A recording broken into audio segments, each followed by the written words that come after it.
Yellow Raincoat. My mom's friend is a woman who lives in South Korea. This happened 10 years ago. She lived with her husband and her young daughter in an apartment building in Seoul. At the time, her husband was always at work during the day and her daughter was very young, so she was a stay-at-home mother. One day, the woman went out to run some errands and she took her daughter with her. When they came back, they stood in the lobby of the apartment building and pressed the button for the elevator.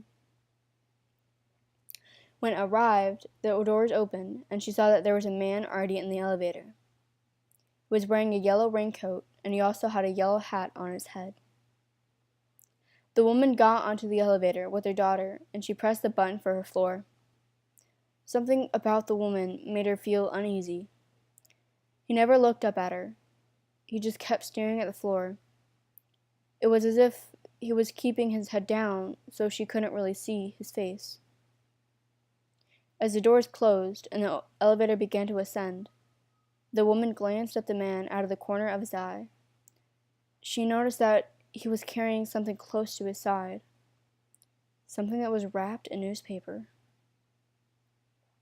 The man was making her nervous. Something about him wasn't right, but she couldn't put her finger on what it was. She made her daughter stand on the other side of her.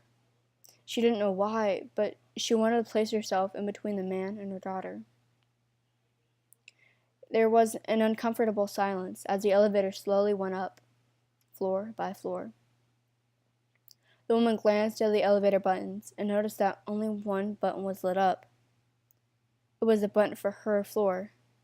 None of the other numbers had been pressed. Things started to click in her head. That's when she realized what it was about the man that was making her so nervous. He was wearing a raincoat, but it wasn't raining outside. The sun had been shining all day. The woman started to panic. She took out her cell phone, and even though her husband was at work, she pretended she was calling him. She started saying things like, "I'm on the elevator and about to get off. Can you open the door for me?"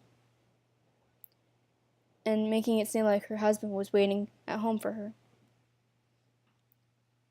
When the elevator reached her floor and the doors opened, she quickly grabbed her daughter by the hand and got off. She started to walk as fast as she could down the hallway to her apartment. Glancing back, she noticed that the man had also gotten off the elevator on her floor and was slowly following her down the hallway. When she got to her apartment, she started to bang on the door and said loudly, "Hey, I'm home. Open the door." She even tried to make it seem as if her husband was coming to answer the door. When the man in the yellow raincoat saw this, he stopped in his tracks, turned around, and started to walk back towards the elevator. She watched him until he got back on the elevator, and then she breathed a sigh of relief.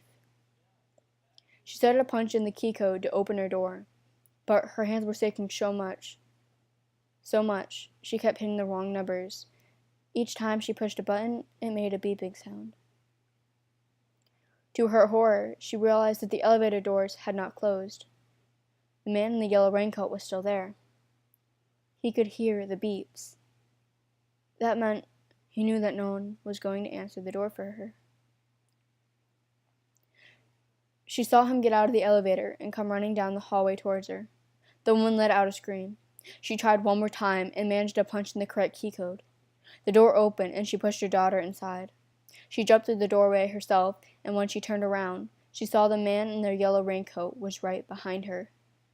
She managed to slam the door in his face before he could wedge his hand in the doorway to block her.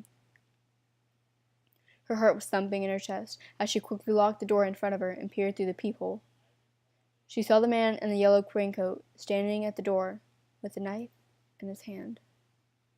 As she watched, he stood there for a moment, then calmly turned around and walked back towards the elevator. A few months later, the woman was watching television when a news flash came on. It said that the police had captured a serial killer named Yu Chung-chul. He was responsible for the murders of over 20 young women and old men. After he killed them, he mutilated their bodies and ate parts of them. The woman told my mom that she could never forget the dread she felt when she saw the footage on the news of the serial killer being led away by the police. He was still wearing that same yellow raincoat.